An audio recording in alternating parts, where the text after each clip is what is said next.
नमस्कार छात्रों, स्वागत है आपके अपने जाने से पहचाने से आपके अपने YouTube चैनल बोले तो एग्जाम कोच पर।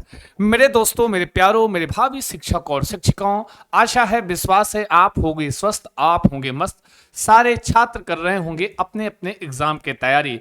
जैसा कि आपको पता है कि आपकी सीटेट की परीक्षा आज से लगभग एकदम कंप्लीट एक महीने बाद होने वाली है। मेरे प्रिय छात्रों, अभी भी अगर आपको लगता है, आपके मैसेजेस आते हैं, सर गद्यांश कैसे करें, बहुत बड़े बड़े गद्यांश आते हैं, आखिर उसको हल कैसे करें, तो मेरे प्रिय छात्रों, परेशान होने की बिल्कुल बात नहीं है। देखिए जी, गद्यांश हमको केवल लगता है कठिन है ना जी, और ये मानकर हम पढ़ते हैं कि बहुत कठिन है, और जब ये मानकर पढ़ोगे कि बहुत कठिन है तो वो कठिन हो जाएगा। कठिन कुछ नहीं होता है जी, जीवन में कुछ कठिन नहीं है तो संस्कृत क्या बात है ना जी।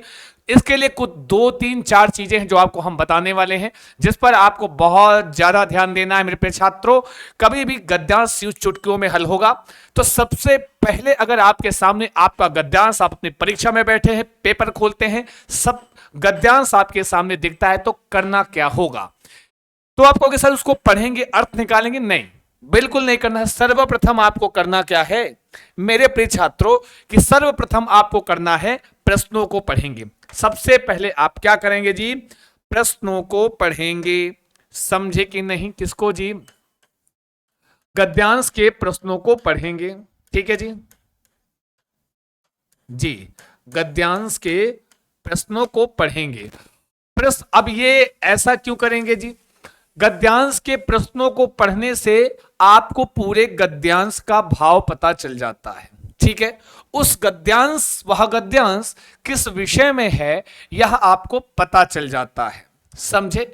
तो जब आपको यह पता चल जाए कि गद्यांश इस विषय में है, तो जब आप उसके बाद गद्यांश पढ़ते हो, जो प्रश्न होते हैं ना जी इसके पैसेज के, वह आपको इतना जरूर संज्ञान करा देंगे कि आखिर यह गद्यांश किस विषय में है। प्रदूषण के विषय में होगा तो जाहिर सी बात है प्रदूषण के विषय में प्रश्न होगा।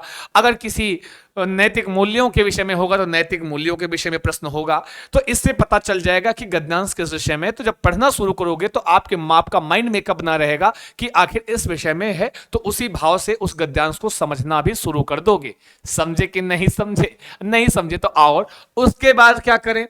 सबसे पहले जब आपने प्रश्न पढ़ा, तो जो और हर गद्यांश से 3 या 4 प्रश्न जो होता है, देखो 1 2 गद्यांश होंगे, जैसा कि ऑनलाइन मोड में अभी आपने पढ़ा, अभी आपने परीक्षा दी पिछले साल, है ना जी। तो उसमें 2 गद्यांश होते हैं, उसी के अनुसार आपको हम बता रहे हैं कि 2 गद्यांश हो गए, और प्रत्येक गद्यांश से 1 से 7 क्वेश्चन, 1 से 8 क्वेश्चन, 7 8 7 15 नंबर का टोटल आपका गद्यांश। अब उसमें भी जो आपके 7 और 8 का रेशियो है, अगर 8 प्रश्न पूछ रहा है तो कम से कम 5 प्रश्न हो सकता है गद्यांश से पूछ ले, और 3 प्रश्न आपके ग्रामर से पूछ ले, या 3 या 5 प्रश्न आपके ग्रामर से पूछ ले, 3 प्रश्न आपके पैसेज से पूछ ले। हालांकि पैसेज से तो कम से कम आधा तो पूछता ही, अगर 8 प्रश्न आया है तो 4 तो पक्का है गद्यांश से पूछेगा। और गद्यांश से जो प्रश्न पूछा है, याद रहे, उन सारे प्रश्नों को, मतलब 4 प्रश्न है तो उन 4 प्रश्नों को पेंसिल से, चूंकि ऑफलाइन मोड का पेपर है, तो जहां पर आपका गद्यांश लिखा हुआ होता है थोड़ा सा स्पेस होता है, और आपका जो प्रश्न होता है इतना सा बड़ा होता है, ज्यादा बड़ा भी नहीं होता है। गद्यांश के आसपास कहीं छोटे से प्रश्न लिख लें। ठीक है जी, चूंकि अगर आपको कोई अलग से पेज मिलता है रफ के लिए तो ठीक, नहीं मिलता तो नहीं, कोई बात नहीं, है ना जी। तो आप यही काम करोगे, गद्यांश के प्रश्न को लिख लोगे। गद्यांश के प्रश्न को जब लिख लोगे तब क्या करोगे? बोलो बोलो। प्रश्न लिखने के बाद एक काम करना, उसके बाद उस प्रश्न, चूंकि गद्यांश के आसपास ही आप प्रश्न रखे हो, लिखे हो, तो गद्यांश को, उस प्रश्न को देखते हुए गद्यांश की रीडिंग करना शुरू कर देना। जब आप गद्यांश की रीडिंग करना शुरू करोगे तो जो गद्यांश, जो आपने प्रश्न लिखे हैं, उस प्रश्न का जो कोई एकाध शब्द अगर किसी लाइन में मिल जा रहा है, तो जिस भी लाइन में उस प्रश्न से कोई एकाध शब्द मिलता है, वह उसी लाइन में उसका आंसर छिपा होता है, उसी लाइन में उसका उत्तर आपको मिल जाएगा। अगर उसी लाइन में आसपास नहीं मिलता है तो पक्का या तो उसकी ऊपर वाली लाइन में या तो उसके नीचे वाली लाइन में आपको उसका आंसर 100% मिल जाता है। सच बता रहे हैं। उसके बाद क्या करना है, अब चारों प्रश्नों को इसी तरह से हल करना है। कहेंगे सर अर्थ नहीं निकाल पाते। मेरे भाई साहब, बहुत ज्यादा अर्थ निकालने की बहुत आवश्यकता नहीं है। हाँ जी, अर्थ निकालने की विशेष आवश्यकता आपको नहीं है। क्यों? ठीक है, अर्थ निकालना बहुत जरूरी नहीं है, क्योंकि वहां पर आपको विद्वान नहीं बनना है, वहां पर आपको पीएचडी नहीं करनी है। 4 प्रश्न के केवल उत्तर देने हैं, तो उस उत्तर को देने के लिए आप केवल यही तरीका अपनाएंगे, ये बेस्ट तरीका है और हो जाएगा सही। दूसरी बात, एक आपसे पूछता है समानार्थी, जैसा कि हमने पैसेज हल कराते समय मैंने देखा है, समानार्थी और विलोम शब्द। ठीक है जी, समानार्थी और विलोम शब्द पूछता है आपसे, तो इसके विषय में ये 100%। और एक आपसे क्या पूछता है जी, प्रत्यय। प्रत्यय, ये दो चीजें, मैं उन चीजों पे बात कर रहा हूं जो कि डिक्टो 100% श्योर है, आने ही वाले हैं। प्रत्यय से प्रश्न आता है, प्रत्यय से प्रश्न आता है। प्रत्यय में भी सबसे ज्यादा जो पूछता है वह कृत प्रत्यय पूछता है। कौन सा? कृत प्रत्यय। और इसमें भी जो मैंने देखा है, लेप खूब पूछता है, लेप प्रत्यय खूब पूछता है, कई बार पूछा है। अब मतलब लेप लिखा हो तो केवल लेप नहीं पूछेगा, मतलब कृत में चाहे आपका तब्यत प्रत्यय हो, अनियर हो, क्षत्रि हो, सानच हो, या फिर लेप हो, त्वा हो, ता हो, तवतु हो, तुमुन हो, है ना जी, त्वा हो, यत हो, ये सारे प्रत्यय, या फिर आपके लुट प्रत्यय हो, तीन प्रत्यय हो, सारे प्रत्यय आपसे मतलब पूछ सकता है। तो कुल मिला के कृत प्रत्यय सबसे ज्यादा पूछता है। ठीक है, तो आपको लेप ये सारे प्रत्यय तैयार करने होंगे समानार्थी विलोम के लिए। चूंकि इसके लिए कोई विशेष वो है नहीं समानार्थी और विलोम के लिए, तो इसका उत्तर आपको ऑटोमेटिक पता चल जाता है, अलग से नहीं। चूंकि यहां पैसेज से कोई शब्द उठाएगा, उसी का समानार्थी पूछेगा। इतना बस ध्यान रखना, यदि वह जिस शब्द का समानार्थी पूछा हुआ है वह पर्टिकुलर शब्द आपके पैसेज में आया है, तो निश्चित तौर पर उसका उत्तर देने के लिए आपको पैसेज के पास नहीं जाना है। हां, अगर जिस शब्द का समानार्थी पूछा हुआ है, अगर जिस शब्द का समानार्थी पूछा वह पैसेज में नहीं आया है, तो उसका जो 4 ऑप्शन है उसमें से एक ऑप्शन का एक आध शब्द पक्का पैसेज में आया होगा, तो उत्तर हमको पैसेज के अनुसार देना है। कभी भी यहां पर हमको स्वयं में बहुत विद्वान नहीं बनना है, क्योंकि गद्यांश इसीलिए दिया जाता है कि जो भी प्रश्नों का उत्तर देना है वह गद्यांश में जो भी लिखा रहेगा उसके अनुसार करना है। हमको अपने स्वयं के अनुसार गद्यांश का उत्तर बिल्कुल नहीं करना। आई बात गई समझ में? समझे ना जी? तो बिल्कुल भैया ये प्रश्नों को पढ़ेंगे। समानार्थी और विलोम शब्द हो गया, प्रत्यय हो गया, कृत प्रत्यय। इसी में हो सकता है आपसे, हो सकता है मेरे प्रिय छात्र, संधि और समास। इसी में क्या हो सकता है आपसे, संधि और समास भी पूछ सकता है जी। संधि का प्रश्न 1 से 2 नंबर में आ सकता है, संधियों से प्रश्न आ सकता है। समास जैसा कि हमने हल कराया है अभी तो समास से ज्यादा प्रश्न पूछा नहीं है, लेकिन चूंकि सिलेबस में है तो हम ये नहीं कह सकते कि समास से प्रश्न आएगा ही नहीं, हम ये भी नहीं कह सकते, लेकिन इतना जरूर संभावना देते हैं, व्यक्त करते हैं कि समास से बहुत होगा 1 नंबर, नहीं तो हो सकता है ना भी आए। यही चीज कारक के साथ है। लेकिन ये जरूर है कि इन सबको पढ़ने से पैसेज को समझने में आसानी होती है। इन सब चीजों को पढ़ने से क्या होता है, पैसेज को पढ़ने में आसानी होती है, अर्थ निकालने में। कारक हमको पता है तो अर्थ निकालने में, संधि पता है तो जो बड़े बड़े शब्द होते हैं उनको तोड़कर पढ़ने में आसानी होती है। ठीक है जी, और प्रत्यय पता है तो वो भी हमको अर्थ निकालने में मदद करते हैं। ठीक है, कोई दिक्कत, कोई समस्या? तो ये तरीका है।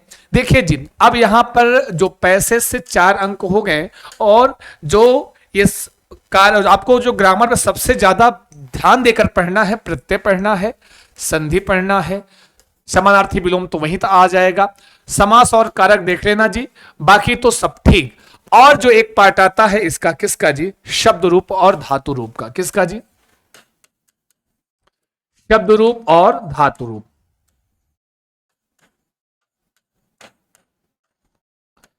वो जो आपके देखो दो पैसेज होते हैं, एक होता है 7 अंक का, एक होता है 8 अंक का। अब ए 7 अंक में 4 क्वेश्चन हो सकता है पैसेज से पूछ ले, जिसका उत्तर आपको पैसेज पढ़कर उत्तर देना है। हो सकता है 3 ऐसा पूछ ले जहां से व्याकरण पूछ रहा हो। ठीक है जी। इसमें भी सेम टू सेम वही हो सकता है, 4 प्रश्न पैसेज से पूछ ले, ठीक है, और हो सकता है 4 प्रश्न आपका व्याकरण से पूछ ले, ठीक है जी। तो आपको करना क्या है, ये सब का थीम यही है, 4 प्रश्न आपका जो है पैसेज को पढ़ पढ़ के उत्तर दे दोगे वहां लिखकर, और जो 3 प्रश्न का उत्तर देना है, 4 प्रश्न का उत्तर जो एक्स्ट्रा देना है वह आप शब्द रूप से दोगे, धातु रूप से दोगे, और कहां से दोगे, संधि से दोगे, समास से दोगे, कारक से दोगे, ठीक है। संस्कृत भाषा 30 नंबर का काम, ठीक है। अभी तो हम 15 बता रहे हैं केवल किसका, जी आपके पैराग्राफ का, ठीक है। शब्द रूप हो गया और धातु रूप हो गया, ठीक है ना जी। मतलब अब शब्द रूप में आपको कम से कम अकारांत और पुल्लिंग, आकारांत, स्त्रीलिंग, ठीक है, या इकारांत स्त्रीलिंग, ठीक है, इकारांत स्त्रीलिंग, ये सब आपको पढ़ लेने हैं मेन रूप से। अच्छा, इसमें भी जैसे नदी हो गई, सॉरी नदी शब्द रूप हो गया, क्या हो गया जी, शब्द रूपों में भी क्या हो गया,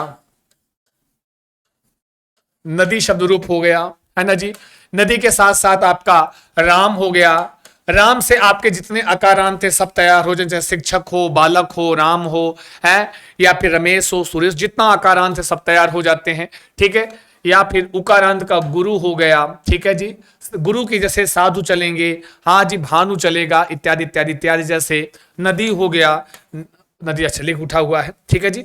और क्या आपका हो गया जी, हरि हो गया, हरि शब्द रूप हरि का, ठीक है जी, हरि ही हरिम हरिणा हरे हरे हरे हरो हरे, ये तरीके होते हैं आपको। तो ये हरि शब्द हो गया, नदी, राम, गुरु इत्यादि हो गया जी, है, रमा, बालिका, ये सब एक जैसे चलेंगे, ठीक है जी। और लता, ये सारे के सारे एक जैसे चलते हैं। तो समझे ना जी, ये शब्द रूप धातु रूप से कम आपके 2 से 4 प्रश्न आ सकते हैं, 2 से, दोनों पैसेज मिलाकर 2 से 4 प्रश्न आ सकते हैं। तो इस तरीके से एक पैसेज जो 15 नंबर का पूरा उसका खाका होता है, सबसे पहला काम तो जो 4 अंक, जो 4 नंबर होता है, दोनों पैसेज 4-4 नंबर होता है, वह पैसेज को पढ़कर उत्तर देना है। तो केवल पढ़ें, ज्यादा अर्थ निकालने के चक्कर में ना पढ़े, नहीं तो गड़बड़ हो जाता है, ठीक है। और दूसरी चीज जो बता रहे हैं, ग्रामर वाला पोर्शन, ग्रामर में भी मैंने आपको बता दिया है ग्रामर में क्या करना है मेरे प्रिय छात्रों। ग्रामर में ज्यादा कुछ नहीं करना है, केवल सबसे ज्यादा जो आपको पढ़ना, देखो पढ़ने तो ग्रामर में बहुत कुछ है, ऐसा नहीं है कि नहीं है, लेकिन आपकी तैयारी के लिए जो समय बचा हुआ है उसके अनुसार हम आपको बता रहे हैं मेरे प्रिय छात्रों। उसमें आपको क्या करना है, थोड़ा सा ध्यान देंगे, जो भी छात्र हैं एक काम करेंगे आप, उसमें आप केवल और मेनली प्रत्यय पढ़ लेंगे, उसके बाद आप संधि पढ़ लोगे, फिर आप समास आएगा या नहीं आएगा ये बहुत नहीं होता, लेकिन चूंकि आपके सिलेबस में तो हम मना नहीं कर सकते कि समास नहीं आएगा, ठीक है। कारक का भी रोल वैसे ही होता है, साथ में जो संधि है, संधि तो बहुत जरूरी है, क्योंकि संधि शब्दों को तोड़कर पढ़ने में आपकी हेल्प कराएगी, है ना जी, चाहे, और मेनली उसमें स्वर संधि और व्यंजन संधि पढ़ लो, काम हो जाएगा, समझे ना जी मेरे प्रिय छात्रों। इतने में कोई समस्या हो तो बताना, कमेंट बॉक्स में कमेंट जरूर कीजिएगा।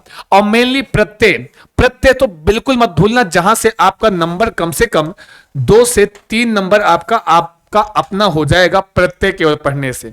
आई बात गई समझ में। शब्द रूप धातु रूप पढ़ने से कम से 2 से 4 नंबर आपका क्लियर हो जाएगा, ठीक है। बाकी 4 अंक तो बिल्कुल नहीं छोड़ना है, वो जो 4-4 पूछता है पैसेज पढ़कर, मैंने बताया कभी। और उसके लिए आपको एक स्ट्रेटजी और अपनानी है कि पैसेज की रीडिंग करते रहें कंटिन्यू। मेरी प्रिय छात्रों, मैं बार बार कह रहा हूं कि जो भी छात्र हैं लगातार कंटिन्यू पैसेज की रीडिंग करते रहेंगे। जब आप पैसेज पढ़ते रहोगे तो आप पैसेज के प्रति हैबिचुअल हो जाओगे। कहने का मतलब यह है, जब आपके सामने पैसेज पहली बार आएगा तो आप डरोगे नहीं कि हे भगवान इतना बड़ा बड़ा पैसेज आ गया, कैसे उत्तर करें, हम इसको इतना बड़ा पैसेज देखे हार गए, कहें छोड़ो कौन इतने पांठू क्वेश्चन करेंगे, छोड़ो इसको पैसेज हटाओ। नहीं, ये काम नहीं करना है। इसीलिए कह रहा हूं कि ये आपके मन में विचार ना आए, यह विचार तभी नहीं आएगा जब आप पहले से शुरू से पैसेज कंटिन्यू रीड करते रहोगे तो आप पैसेज पढ़ना सीख जाओगे, संस्कृत के शब्दों का उच्चारण करना सीख जाओगे, जो हेल्प करेगा आपके अपने बोले तो किस में? मेरे प्रिय छात्रों, पैसेज का हल करने में, है ना जी। हम अक्सर, ये साइकोलॉजिकल है कि जब हम कभी पैसेज यहां से जाते हैं, खूब प्रैक्टिस लगाएंगे, खूब प्रैक्टिस करेंगे यूट्यूब पर, लेकिन स्वयं से कभी पैसेज की रीडिंग नहीं करते हैं, तो ये उनके लिए घातक होता। कहें सर आपने तो बहुत पढ़ा लेकिन हम आया ही नहीं, क्या करें? तो रीजन है ना जी, सर ने कहा था कि नहीं नहीं पैसेज पढ़ लेना, पैसेज डेली रीडिंग मारना, तो रीडिंग नहीं किए थे ना। तो अब वहां यूट्यूब थोड़ी कि गुरुजी उसको पढ़ रहे हैं खुदे बता दे रहे हैं, वहां तो स्वयं से कार्य करना है ना बालक। तो उसके लिए सबसे पहले बहुत आवश्यक है कि आपको एक काम ये कर देना है कि सबसे पहले चुपचाप आज से ये गांठ बांध लो, अपने दुपट्टे में बांध लो, अपने शर्ट में बांध लो, है ना जी। का गांठ बांधना है कि आज से हमको डेली और डेली बेसिस पर एक पैसेज की रीडिंग करना है संस्कृत भाषा की।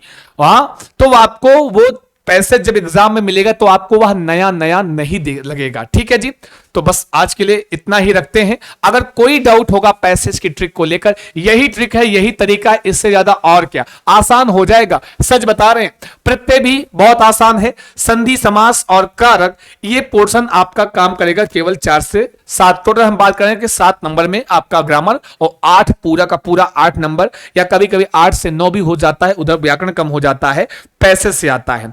तो इतना तो आप बना के रखें। कोई दिक्कत हो, अगर आपको और कुछ जानना हो तो कमेंट बॉक्स में कमेंट कीजिएगा, उसका रिप्लाई किया जाएगा, या उस पर एक वीडियो और बनाने की कोशिश की जाएगी जो छूट गया होगा। एक प्रश्न आया था कि भाई हम सर ऑनलाइन मोड था तो हो सकता पेपर मिल जाता था प्रश्न लिखने के लिए, यहां मिलेगा नहीं तो क्या करें, पेपर में हम लिख नहीं सकते हैं, पीछे लिखेंगे पन्ना फाड़ नहीं सकते हैं। अरे हम ये थोड़ी ना कह रहे हैं मेरे छात्रों, हम ये कह रहे हैं कि अगर इतना बड़ा सा प्रश्न होता है, पैसेज का ज्यादा लंबा प्रश्न पेडागोजी की तरह नहीं पूछता है, हाँ, केवल और केवल इतना छोटा सा प्रश्न होता है। पेंसिल उठाइए, किनारे कहीं जो उस पूरे पेपर में ही किनारे कहीं स्पेस होता है, हल्का हल्का लिख लो कि केवल आप देख पाओ, आप समझ पाओ उसको। हाँ, पेंसिल से बस, केवल जब तक आप पैसेज करो तभी लिखो, और तब लिख करके तो उसको आप इरेज कर दो। कौन सा जरूरी है हमेशा लिखे रहना, ठीक है जी। तो ये तरीका है। बाकी आज के लिए इतना ही रखते हैं। अगर आपको लगता है कि इसमें और कोई डाउट है तो कमेंट बॉक्स में कमेंट जरूर करना मेरे प्रिय छात्रों। बस आज के लिए इतना ही। नमस्कार, शुभम भूयात्, सर्वदा स्वस्थ रहें, मस्त रहें, व्यस्त रहें, अपने सीटेट की परीक्षा को पास करें। ऑल द बेस्ट, धन्यवाद, शुक्रिया।